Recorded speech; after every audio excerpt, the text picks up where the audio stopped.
Did it. Oh, it feels so good. All right. So last week we had the Rocky Road to Dublin, which I'd given you guys the whole shebang of, which I know can look a little daunting because there's so much of it. But the whole idea with that is pick a part of it, work on it. When you feel like you are ready for the next part of it, you've got it. You know, you can just sit, go through it, and play it as you feel comfortable. Yes, Diane? Did you get my message or my email? I sent them in various ways because I'm not getting answers on your site. I'm not getting answers on the message. I was just interested in knowing, will the other videos be put up? Because I don't remember what you teach, so. Sometimes I don't either. Yes, I believe the misery is almost complete. Oh, yes. Ah! I was trying to post them and the one computer wasn't having it, so I don't know. As I play with my computer keyboard instead of like throwing my computers out the window. I'm sure it's almost all done. I'm sure my character building experience with technology is almost complete. Almost. So character building. Oh, I look so happy about it, eh? So yes, they will. They will absolutely. Yes, they will. But let's check out this the study stuff I've got for this song. This song's a lot easier than last week, I think. Let me introduce you guys to what I have here.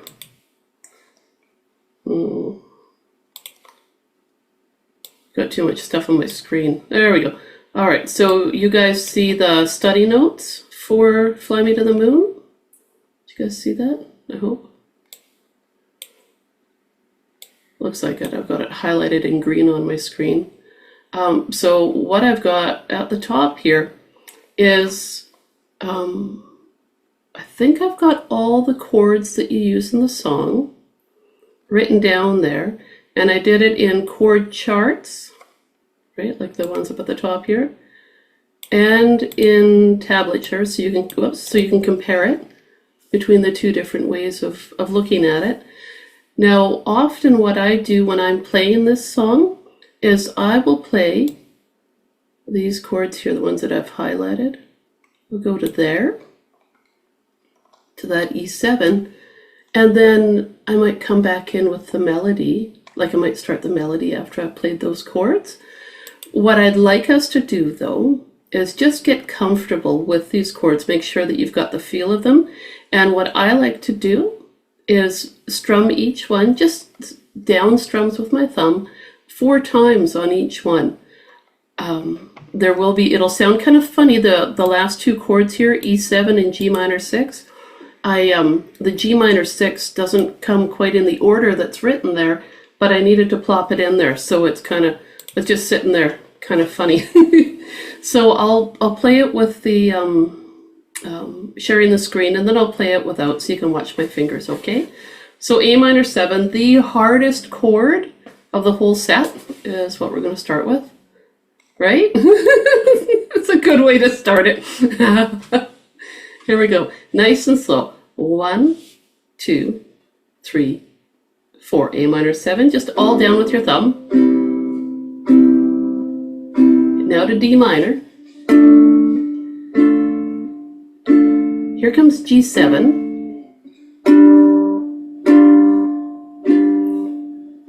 In this progression, to make your C major 7, you can just lift up your bunny ear fingers.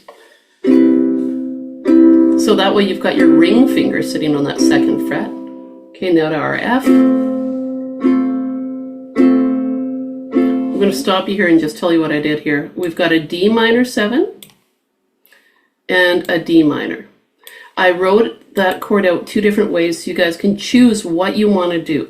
So with this D minor 7 that we're at now, that's D minor with, I put my pinky finger on the 3rd fret of the 1st string to get that note there. So it's like a D minor with the additional baby finger. So let's play that one. Here we go. 1, 2, 3, 4 to E7. Back to A minor 7. We'll do that one for 4 as well. Now A7. 1, 2. Here comes the next line, D minor or D minor 7, whichever one you want to do. G7, E minor, A minor 7. So if you're not sure where I am, because it's Sunday and it's kind of early in the morning, A minor 7 right there. Here we go. Let's start over again on the A minor 7. Ready, go. A minor 7. 1, 2, 3, 4. D minor 7. G7. C sus4. So C with the addition of the note F, which is that 1st fret on that 2nd string. Okay. C sus4. So you're adding in 4 notes away from the letter name C. So C, D, E, F. That's what that is. I stop talking now. I play the chord. Here I go. 1, 2, 3, 4, E7. The next chord will sound kind of out of place, but it's kind of funny. This one here, G minor 6, comes in at the end of the song, Fly Me to the Moon. If you've been taking any ukulele lessons with me on, say, Tuesday mornings, you know that you can play that chord and have it identified as a C7 chord. So it's also a G major 6. Depends on the voicing, depends on how you approach it. So you make your G7 chord shape, that triangle, and you drag it up to the, see there's a little 6 right next to that chord? That 6 goes along with the G minor 6 chord chart, and it tells you to put your pointer finger on the 6th fret, and ring finger and middle finger are both on the 7th fret. And it sounds kind of cool. I like it. It's got a lot of drama to it. It's a fun one to do.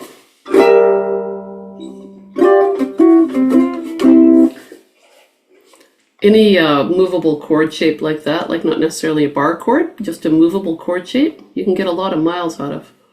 Okay, now I'm going to stop sharing, and I'll just make a point of a couple of the spots that I wanted you to think about in terms of fingering. The first one's going to be the G7 to C major 7, but okay, stop sharing. Bing! Okay, here I am. So that G7 to C major 7. Now, as we go along with the song, of course, things are going to be a little bit different because we'll be getting the melody in there. But when you're playing these different chord shapes, often people will think, okay, so C, C major 7, C7, and that's where you want to have your fingers forever after, no changes. I think change your fingering to suit the chords that are before and after a chord shape. So that's why with this, we've got A minor 7. I'll walk right up to it. D minor, G7, lift up your bunny ears and you got C major 7. Put down your bunny ears, lift up your ring, you got that F chord. So I want to share that screen again, and I want you to think about that. There we go. I want you to think about that, how you can move most efficiently between those chord shapes. So just give yourselves a minute there, and approaching it from the A minor 7 to D minor is worthwhile. Then you just watch your hands, see how you're moving, see what makes the most sense for you. And I will have a sip of coffee. Oh, it tastes so good. Caffeine, my good friend.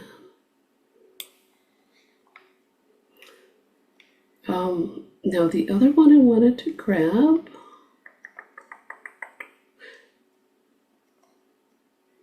I think we should take a look at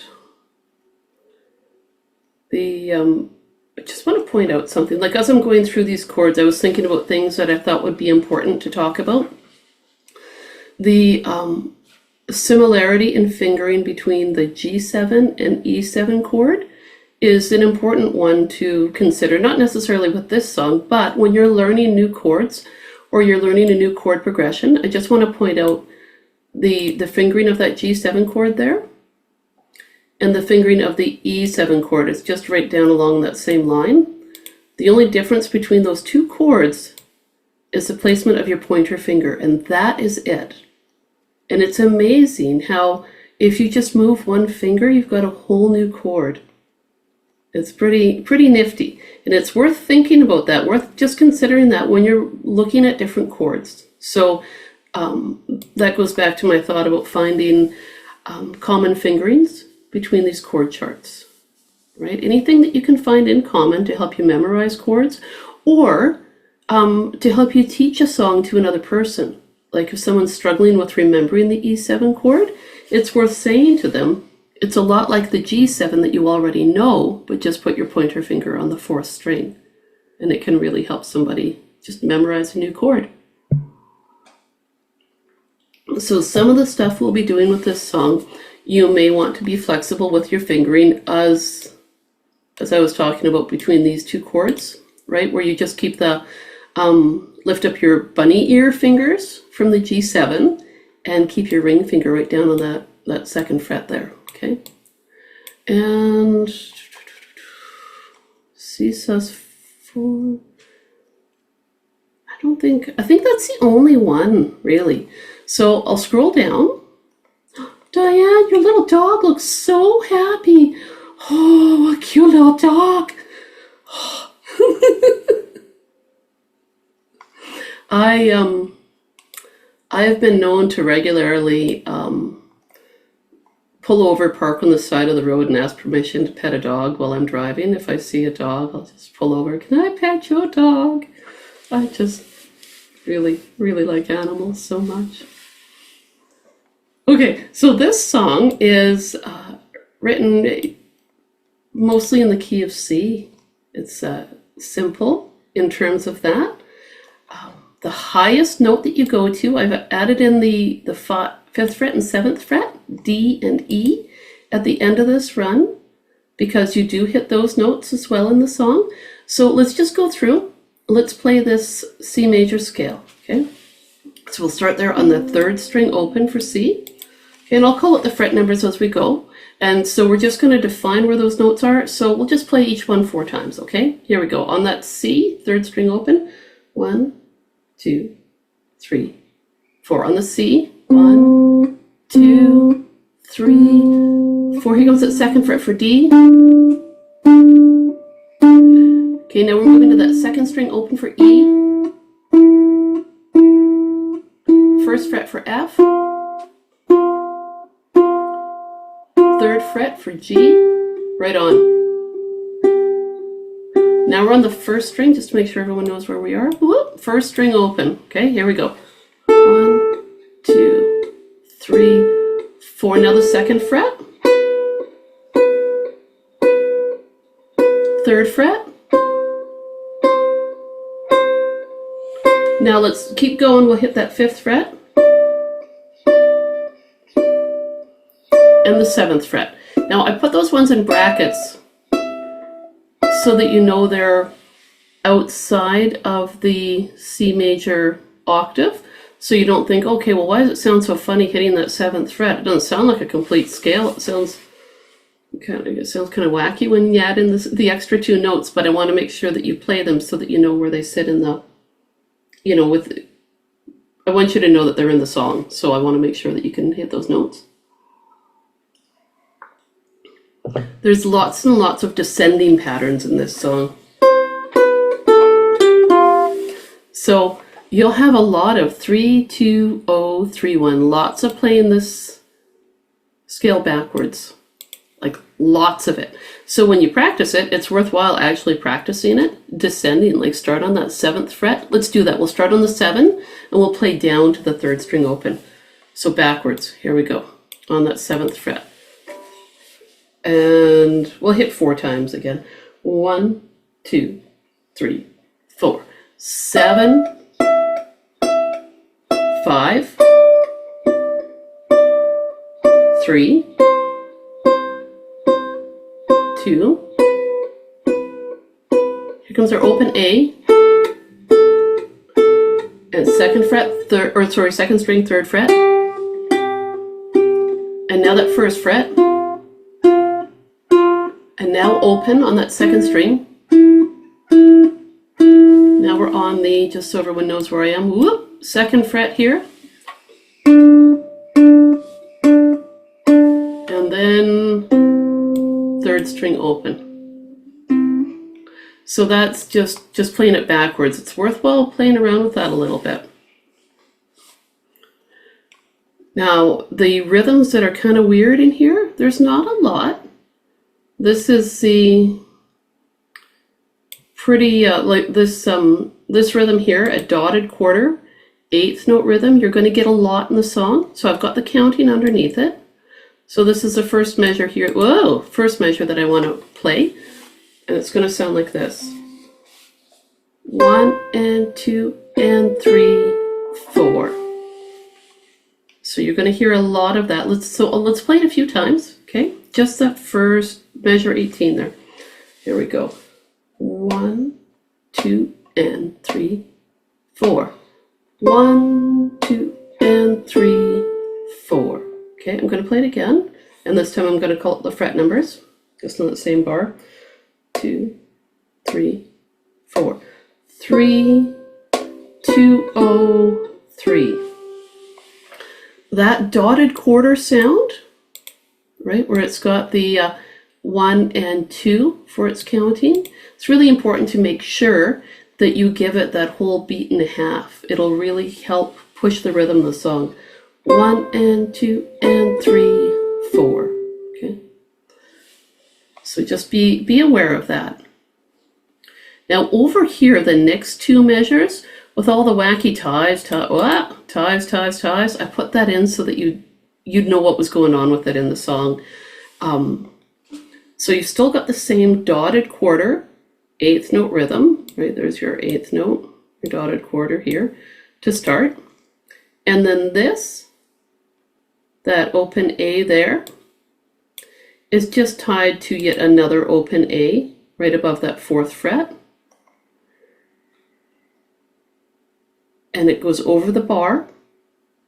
Okay, so see how that 0 there is in a bracket? It's counted but not played. And it's tied again. So lots of tying. I've got the counting underneath. And I have that tying in there. I was experimenting with presenting this rhythm in a different way. If it's tied, then you can still see the quarter note stem there. And I was thinking it might help you keep your timing in there. So that's why I thought I'd play around with it and see how it felt this way. So I'm going to play those 2 bars. Okay, so starting right on bar 19, where you've got that 1st fret, 2nd string note. It's going to sound like this. 3, 4. 1, 2, and 3, 4. 1, 2, 3, 2, and then it carries on from there. The big takeaway is these ties. So I'm going to play it again. Okay. Here I go. 1, 2, and 3, 4. 1, 2, and then 3, 2. Oops. So the 3, 2 carries on, but the whole thing there, just be aware of those ties. Okay. Now I'm gonna flip to the. I'll stop sharing. I'll flip to the next. What do we got here? Oh, is there a message? Oh, Barbie, do the same thing. You get the puppy fix from other people's dogs. Yes, so much fun. Just pet all the puppies. Oh, it feels so good. Oh, there it is. Okay, I've got the right level here. So we have discussed all these things, and now what I've got here is the top line of this is just the chords, like I said, that I would probably play them. I might finger pick them. I might take a picking pattern. I might strum them. Depends on how I kind of color in my my sheet here. For right now, what I'm going to do is I'm going to strum each one 4 times and just down with my thumb, kind of a nice light kind of sound. And then I'm going to come in and play the melody. Now, when I start playing the melody, if you feel like playing the melody along with me, go for it. Or maybe you want to go through and play the chords. I just spotted something I need to tell you about. Up here, it says C Maj 7, so C Maj 7. Okay. And right down here on that second line, it says C capital M 7. It's the same thing. The capital M indicates major. And what happened was the program wrote the chord one way and I wrote it the other. I filled it in and it auto-filled it in one of these 2 spots. So it looks different, but it means the same thing. Okay. All right. Let's do this. I'll scoot up a little bit more. There we go. All right. So on the chords to start, here we go. 1, 2, ready, go. A minor 7, 2, 3, 4 to D minor, G7. Now we're on that C major 7 chord at the top. Now to F. Now I don't have the chord charts written in this one. 2, 3, but I'm hoping you can use them from the notes. 2, 3, 4. Sometimes if I'm playing these chords as an introduction for the song, I'll let that E7 ring out. Sometimes I keep strumming it. It depends. Okay, I'm going to scroll up a little bit more now. Okay, here we go. So right on that melody, here we go. Here we go. 1, 2, 3, 4. 3, 2, 0, 3, 1. 3, 0, 3, 2, 0, 3, 1, 0. That one rings out for 2 beats. Okay, and then we'll hit the next phrase here with the 3. Here we go. 1, 2, 3, 2, 0, 3, 1, 0. Next line. 2, 0, 1, 0, 4, 1, 0, 2, 0, 1, 1, 0, 0. 3, 2, 3. Okay, so right here, that was that weird looking couple of bars that I talked about with the timing. Now in this level 1, I've got the regular notation written in there, so you have to look up there for it. In the following 2 levels, I don't have the regular notation, so it shows up in tab like it would in the notes the study notes. So it looks a little bit different here, but it's still the same thing. Now we come down to ending 1, and look at that right there. I've got 3/4 notes are all tied together. I did that so we can write in notes on. We've got beat 1 there, and it's just spaced it out so that we can add in stuff on beat 2 and 3, and you can see for sure what's going on there. So I'm going to start playing right on the beginning of that first ending. So measure 18. Here we go. 2, 3, 4. 3, 2, 3, 4, 1, 2, 3. 0, 2, 1, 1, 1, 2, 0, 3, 1, 2, 3, 4, 2. Now this part here, this E7, kicks you right back around to the very beginning. So let's take it from the beginning and we'll run it right through. And I feel like This one here is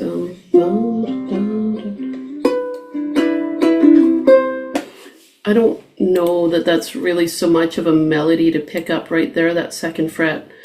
I would just be focusing on that being the chord that you play, that you strum to bring you back into the melody, rather than, I don't think there's any words with that. I should have written in the lyrics, but, you know, I was talking with my son. He came back from New Orleans, so we were having a good chit chat. It was nice. All right, so back at the top of the page there, and we'll play down through to the end of the first ending. Here we go. 1, 2, 3, 4. 3, 2, 0, 3, 1, 3, 0, 3, 2, 0, 3, 1, 0, 3, 2, 0, 3, 1, 0. Next line. 2, 0, 1, 0, 4, 1, 0, 2, 0, 1, 1, 3, 2, first ending, 1,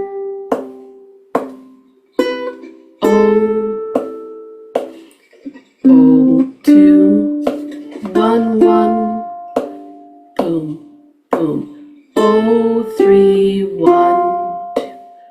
Let's just hit an E7 chord strum there, okay? Why, so we can feel it. Now, I want to show you guys the second ending so that you know for sure what's all going on.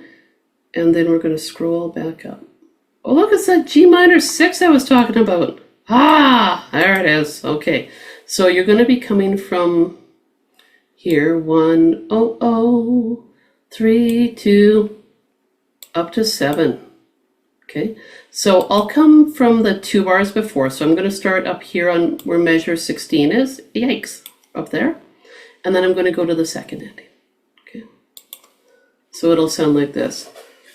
1, 0, 0, 3, 2, second ending, 2, 3, 4, 0, 2, 3, 4, 0, 3, 3, 2, 2, 3, 5, 3. Cha cha cha cha cha. I love playing this song so much. So I tried to line it up so that, like, you've got your first ending that covers all of a line by itself, and the second ending covers all of a line by itself. So hopefully it's a little easier to follow that.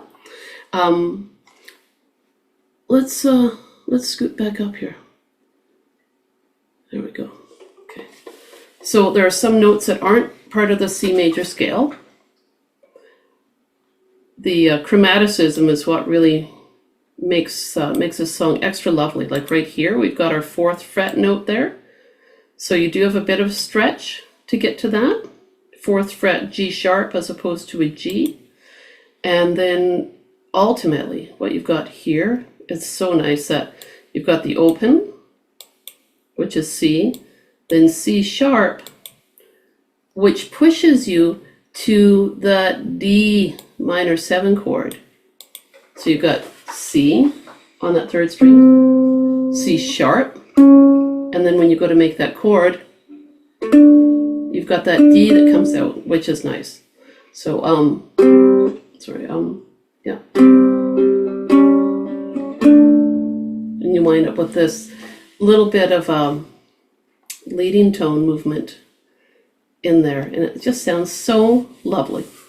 Okay, so any observations about your fingering, any questions about the level 1? No, I see. Diane, did you have a question?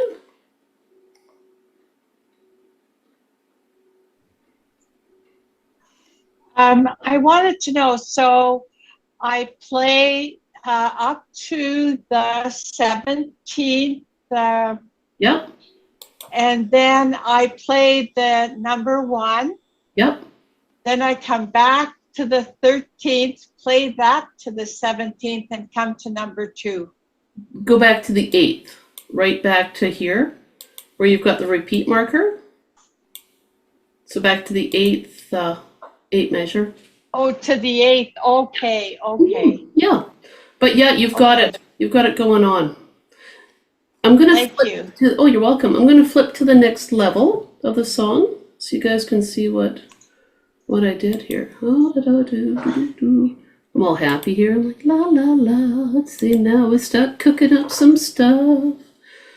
Woo-hoo-hoo.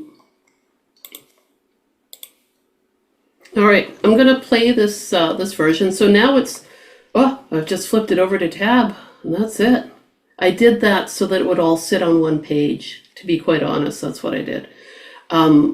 Just remember the notes, the study notes for it.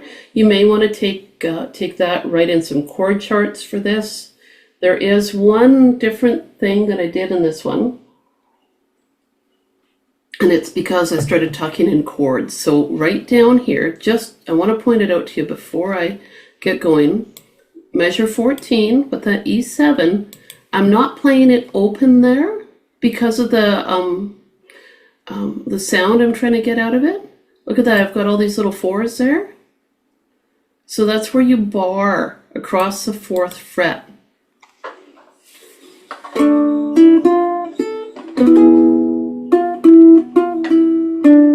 And it's worth doing, and you can, if you need to use your middle finger as a buddy to make sure that index finger is lined up, right? That works. Or maybe you don't bar and you use 3 separate fingers, like you're playing the D chord, but up 2 frets. That's totally cool too. There's always options. All right, so I'm going to scroll up and I'm going to play around with it a little bit, just though I'm going to try to keep it pretty much the way it's written. I might just play around with those chords at the beginning though a little bit. Let's see. Oh, big strum and then 3 little strums. I'm on C major 7, F.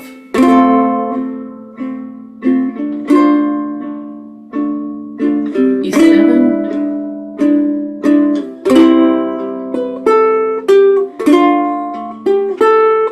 So just simple chord melody. 2.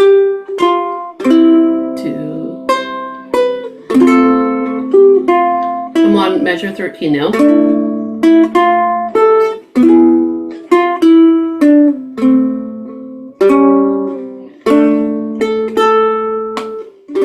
Now I added in, just going to stop there, I'm at measure 17. I wanted to stop so everyone knew where I was and point out I tucked in a chord right here.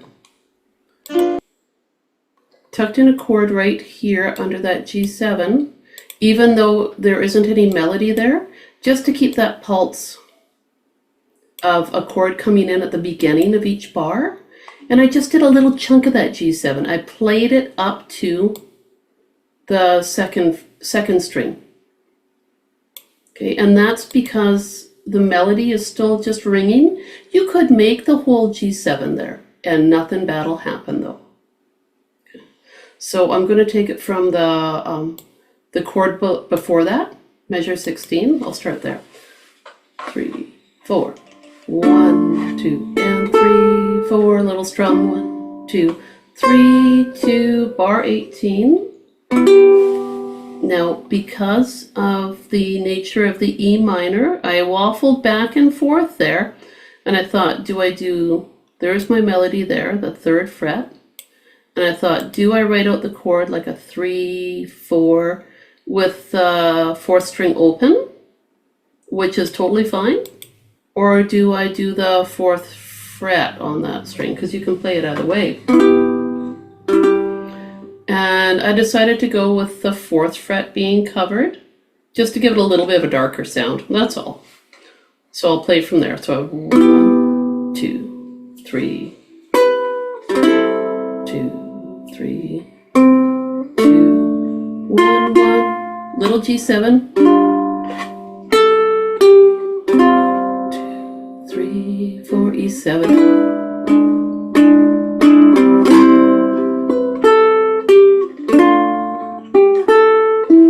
I really like this, it's fun.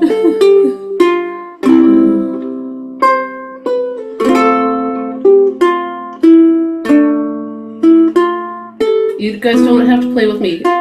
You're just kind of hanging out. If you play with me, cool, but also just want you to be able to hear what I've done. Oh, hang on. I gotta scroll to my second ending now. There we go. Oh, the fancy 7/6/7. I'll go from the notes 3/2 before theirs. 2, 3, 4.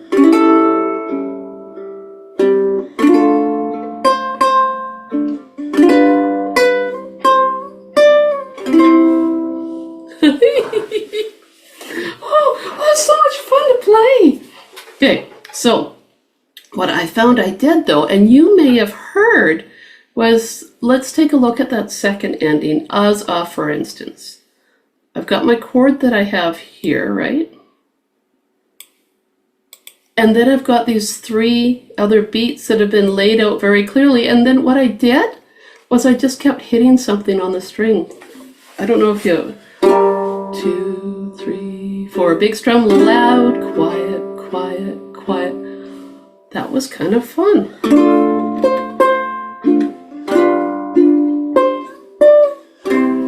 What I want to do now is stop sharing and just let you watch my hands. Okay, so you can just see everything that's going on. And then we'll start picking it apart a little bit more. Things that you could probably ignore to begin with this is that first line of all the chords. That's like an extra little bit in there. Don't stress about that. We're going to go here, whoop, like that. And remember, the melody was established in the first level, so that you know, for the most part, you've got a chord coming in just on beat 1 to help decorate the song a little bit. Okay, so yeah, I'll stop sharing so you can watch my hands a little easier here. I'm listening to the rain fall. Sounds so nice. Oh, you guys, I have kind of an announcement to make while I'm making sure I'm tuned up. So I did a couple of open mics this weekend. I played at Pizza Pie, where we did a bunch of Balkan music, and I was so brave. I sang a song there with Bailey, so I did that, and then we I hosted I was the MC for the open mic out in Heffley, the coffee house, and I sang even more out there. And I was so terrified. When I got off the stage, my back was drenched in sweat. The terror. Yeah, I did it anyway. I couldn't believe it. I sang 2 songs that time. Oh. And a person complimented my voice. I don't think I've ever had no, Barb, you never hear me singing. You probably never will on here, but you know. I was so happy. I couldn't believe it. A compliment? Oh my God. Anyways, I just had to share that. It was quite exciting. There might be a day that I'm brave enough to sing, but Barb, I don't know. All right, check this out. I'm going to play this, so just so you can watch my hand and see. I'll tuck up here. Here we go. Oh my gosh, I'm watching my own hand now. So I'm just doing all strums. Nothing fancy.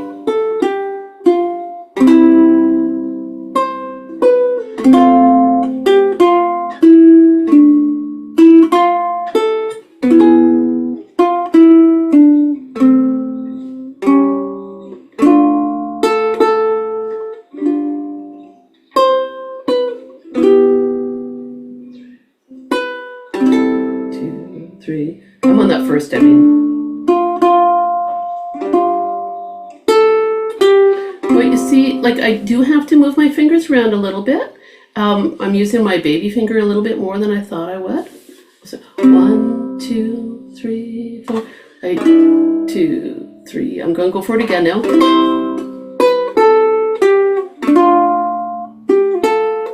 See, I'm using my pinky finger there, like I'm making my D minor chord shape. This is the second measure of the song. I'll start it again. You don't have to. You can let go of the chord. totally fine.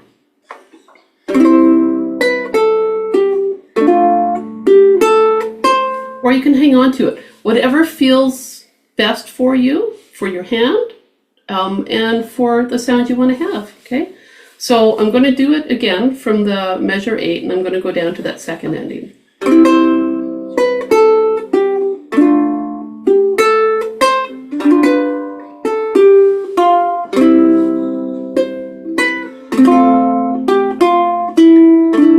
Ooh.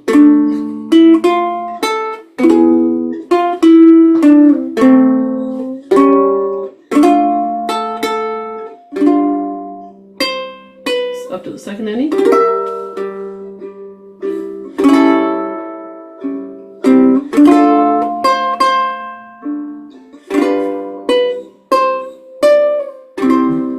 So when I'm doing that little strum, there's points where I'm only strumming to the second string. And what I do is I'm letting just move this here so I can see everything. I'm just letting my thumb come to rest on the first string. So just try that. Just, if you haven't ever done that before, strum just to the second string, let your thumb rest on the first string. And when you've got that melody that's sitting there on the second string, that'll allow you to keep it nice and bold without adding in that first string. There are lots of times that you want to embed that melody and have harmony all around it. For this one, I think that would not be the best choice. So practice strumming. I think you can do it all with your thumb. Nothing heavy duty. Heavy duty comes later. All right, so I'm going to share that one. And we're going to go through it slow, because now we've started to add more stuff to it. So we'll just take that. We're going to take a little breaks all the way along. C major 7 will be the first bathroom break. We'll have to pull over the roadside stop there, take a break, and then we'll start. Camping, we're taking our time heading to a campsite. All right, here we go. Nice and slow. 1, 2, 3, 4. You got your big strum. 2, 0, 3, and now you're making a chunk of that D minor, strumming and letting your thumb rest on that first string. Then play your notes.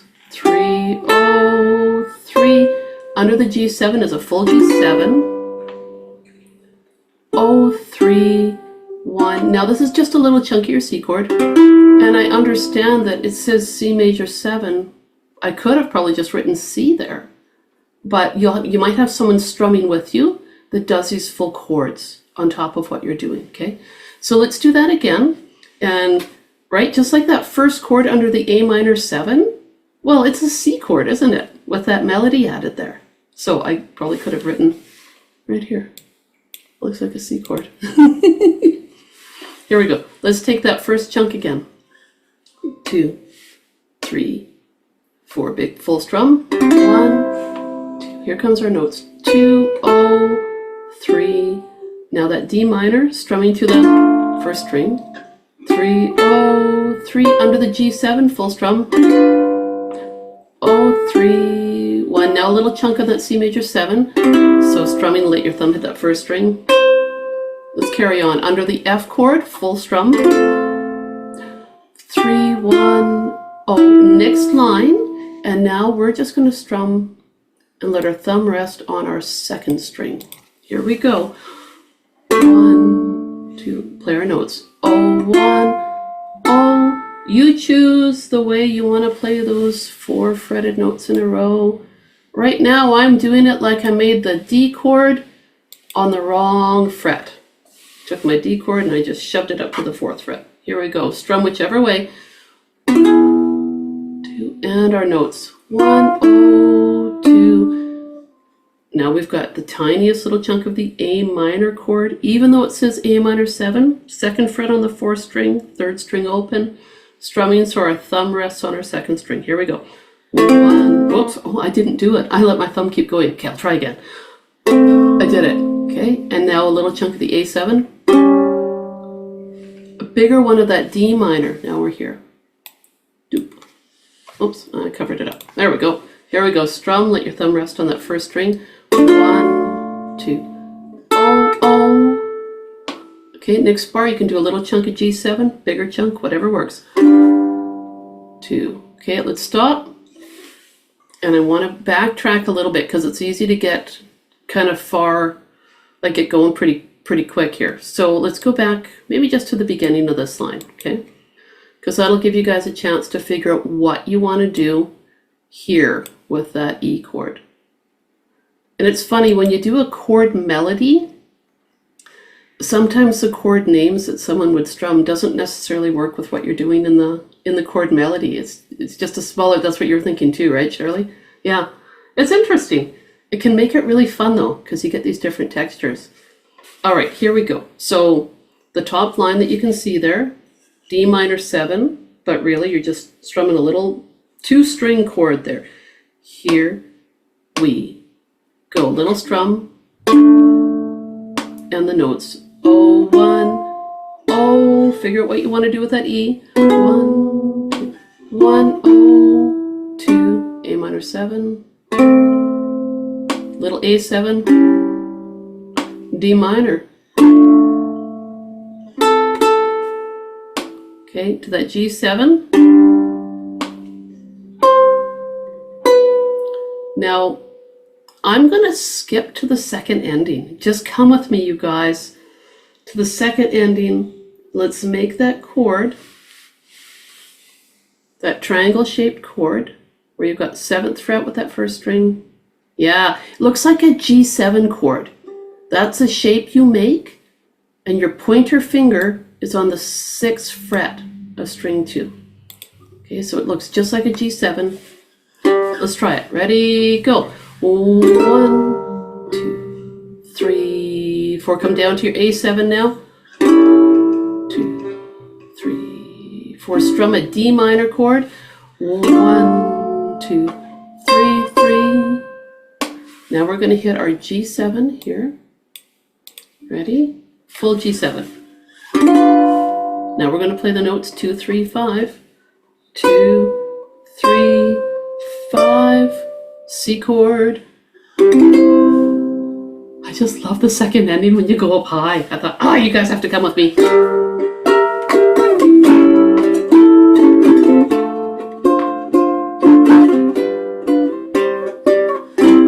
You can just, you get the basic of it and you just play.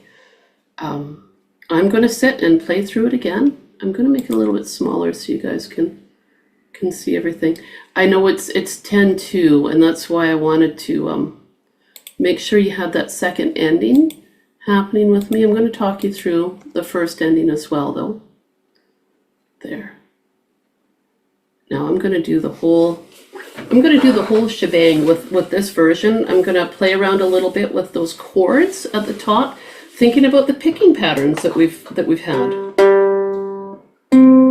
And you might have come up with a picking pattern that you like, that is your go-to for playing when you're playing around with chords. I don't know.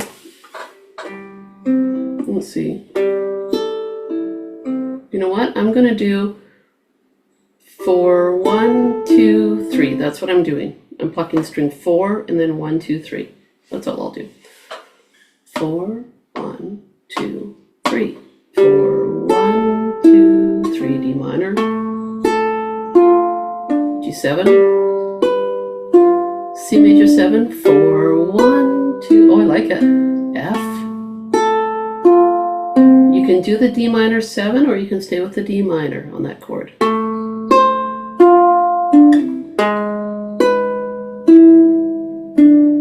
Slow down, whoa, anticipation.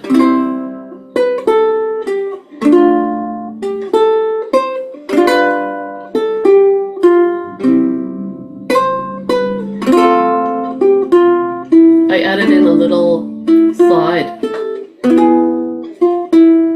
I'm going to try something here with that A minor 7 and A7. I'm just going to do a full strum of each one. see what happens, see how it sounds. So I'm going to start at the beginning of that line. Okay, here we go.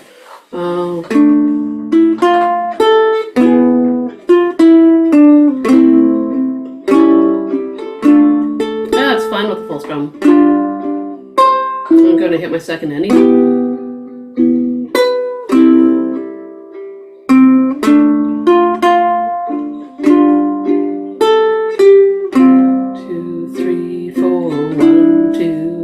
To bar 8 there, and I'm back.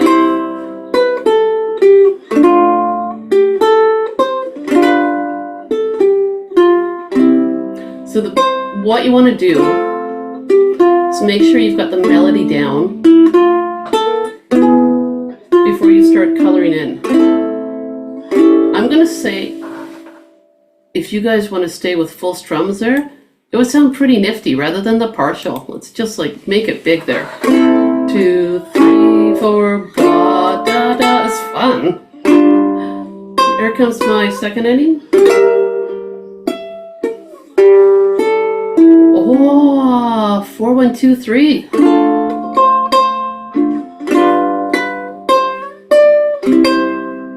Yeah. Make sure you've got the melody solid. Make sure you're comfortable with it. And then what I would do is go through and add in chords just where you feel like it.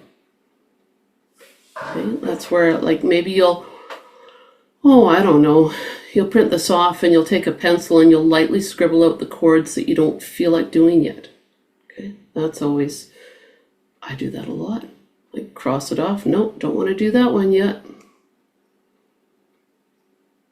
How are you guys feeling about this one? Any observations about your playing or anything? Oh, Shirley, you're liking it, eh? Yeah, it was pretty fun. I'm going to move to the, I do have one other one that I've done up, so let me just share that with you, okay? There it is, okay. So this one, what I did, this is for extra fun times when you feel like it. What I've really done with this one is I've tucked in extra strums just on beat 3 to help accentuate the beat. And on bar 14, I gave an alternative position for the notes. If you had decided to bar it there, I thought that might be a nice way to play the other notes just as an alternative. Okay. That's about it. So I'll go through there. I'll talk while I'm playing it, okay, so you can see what's going on there. Yeah, there's some bars where I didn't put in a strum on beat 3. Also, though, I mean, you want to get comfortable with it, play around with it on your own, see what works for you. But I'll just run through. 1, 2, 3, 4, 3, 2. Here I put in an extra strum there. 2, 3, 1.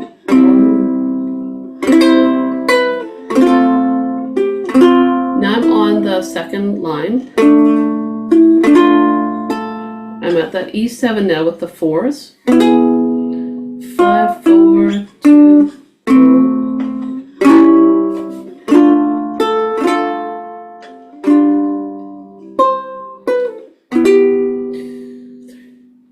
So that part's the same. That's the first ending.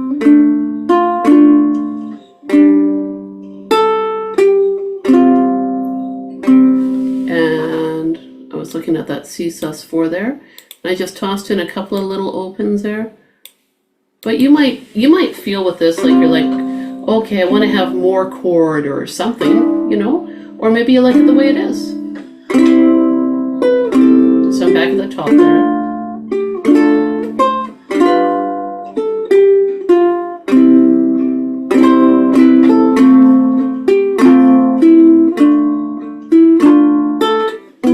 Oops. I forgot that I wrote in that bar kind of part there, and I was like, whoops.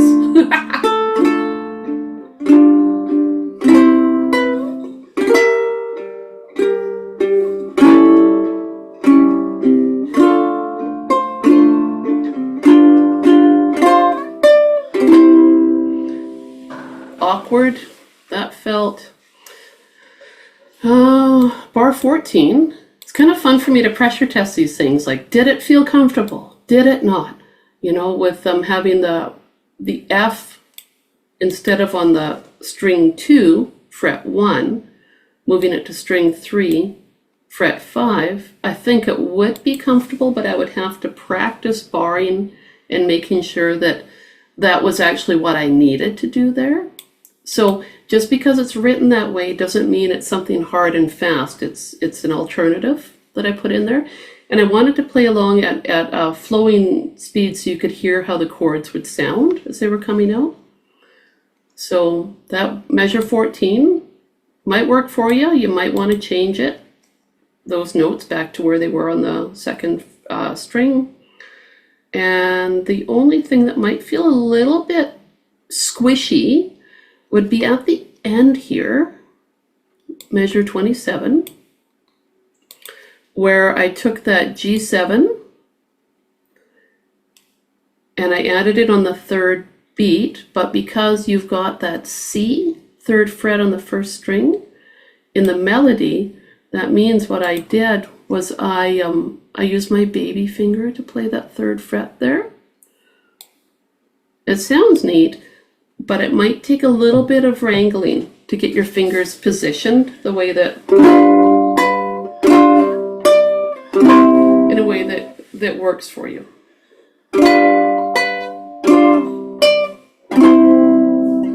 Cha cha cha cha cha.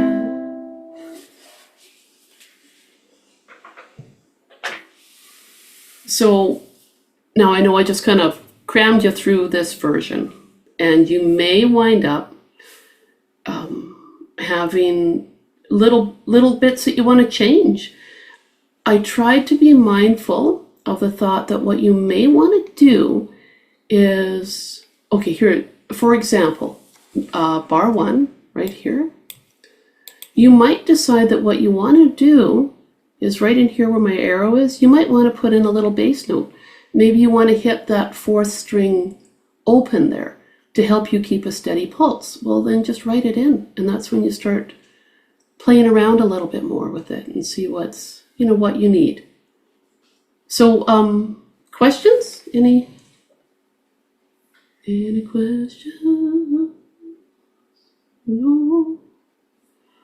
All right. You know, what I did at the second ending, I was just playing around there. Yep. And I went from the G minor 6, and I thought, there's got to be an A7 that's a little closer to the G minor 6. Mm-hmm. Well, I slid down to bar 3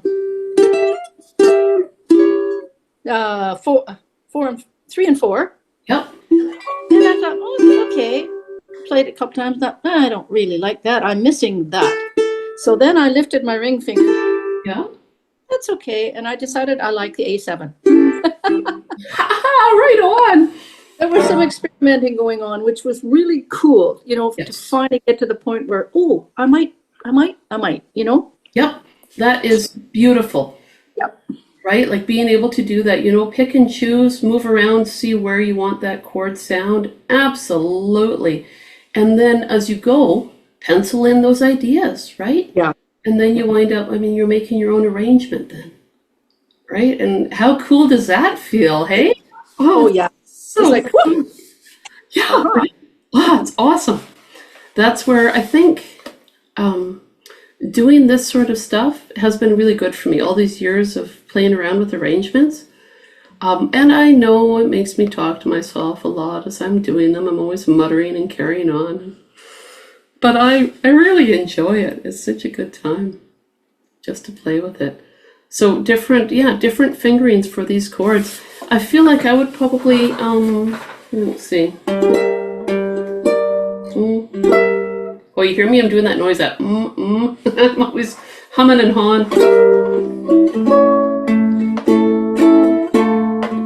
No, I don't think I like that. I was trying to hit a C sharp to kind of work it down. And that's where, yeah, it's fun to experiment.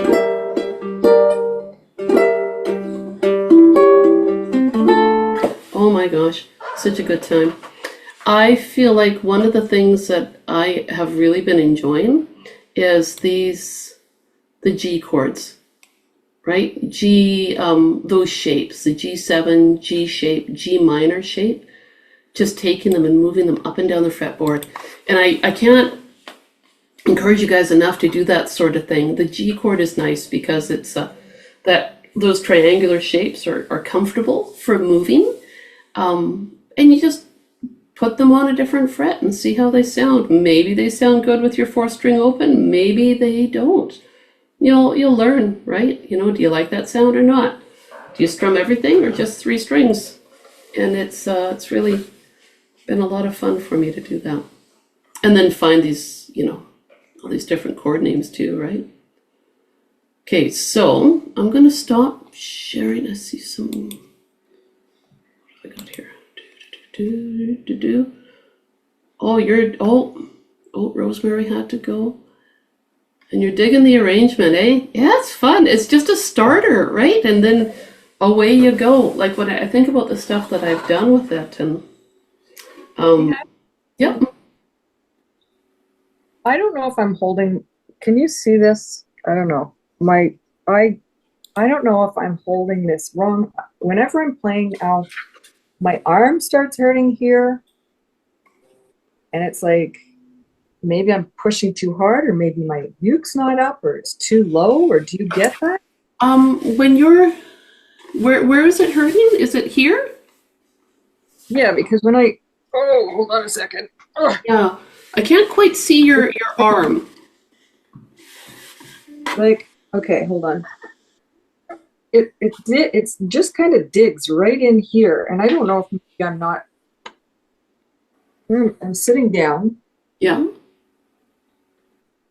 Yeah, and my arm seems to be here, right? Because I'm playing that way. Yeah. I got this huge indent on my arm. Yep. So should my uke be higher or lower? So I get a little bit of a dent on my arm just from resting there, but I do try to, now you've got, is that, what size is that one? This is a concert. Concert, so I've got a concert as well. I get the feeling we're probably close to the same height. When I'm playing, I tend to rest my arm around here so that I'm not digging in here. Because, oh my gosh, I feel like that's one of my, if I'm sitting to play, I tend to grind my arm. Okay, because I'm sitting, and I think that's where that's coming from. It could very well be, yeah.